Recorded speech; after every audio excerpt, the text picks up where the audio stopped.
একেই বলে বাঘের বাচ্চা। শক্তিশালী দক্ষিণ আফ্রিকাকে হারিয়ে ত্রিদেশীয় সিরিজের ফাইনাল জিতল বাংলাদেশের যুবারা। বিস্তারিত জানতে সম্পূর্ণ ভিডিওটি দেখুন। দর্শক, গত মাসেই দক্ষিণ আফ্রিকা অনূর্ধ্ব-19 দলকে তাদের ঘরের মাটিতে গিয়ে সিরিজ হারিয়েছিল বাংলাদেশ। এবার ত্রিদেশীয় সিরিজের ফাইনালেও প্রোটিয়া যুবাদের হারিয়েছে আজিজুল হক তামিমের দল। 33 রানের সহজ জয়ে চ্যাম্পিয়ন হয়েছে বাংলাদেশের যুবারা। ফাইনালে দক্ষিণ আফ্রিকা অনূর্ধ্ব-19 দলের বিপক্ষে টসে হেরে আগে ব্যাট করতে নেমে নির্ধারিত 50 ওভারে 5 উইকেট হারিয়ে 269 রান সংগ্রহ করে বাংলাদেশ অনূর্ধ্ব-19 দল। জুনিয়র টাইগারদের হয়ে 95 রান করেছেন রিজান হোসেন। এছাড়া 65 রান করেছেন কালাম সিদ্দিকী।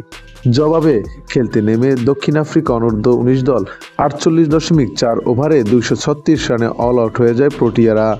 বাংলাদেশের যুবা টাইগারদের গর্জন আবারও বিশ্বজুড়ে শোনা গেল। 2025 ত্রিদেশীয় সিরিজে ফাইনালে দক্ষিণ আফ্রিকা অনূর্ধ্ব-19কে হারিয়ে শিরোপা জয় করল বাংলাদেশের অনূর্ধ্ব-19 দল। টান উত্তেজনার ম্যাচে শুরু থেকেই আধিপত্য দেখিয়েছে লাল সবুজের যুবারা। ব্যাটিংয়ে দুর্দান্ত ইনিংস, বোলিংয়ে নিখুঁত পরিকল্পনা আর ফিল্ডিংয়ে চমক, সব মিলিয়ে বাংলাদেশ আজকের দিনে ক্রিকেট বিশ্বে নতুন বার্তা দিয়েছে।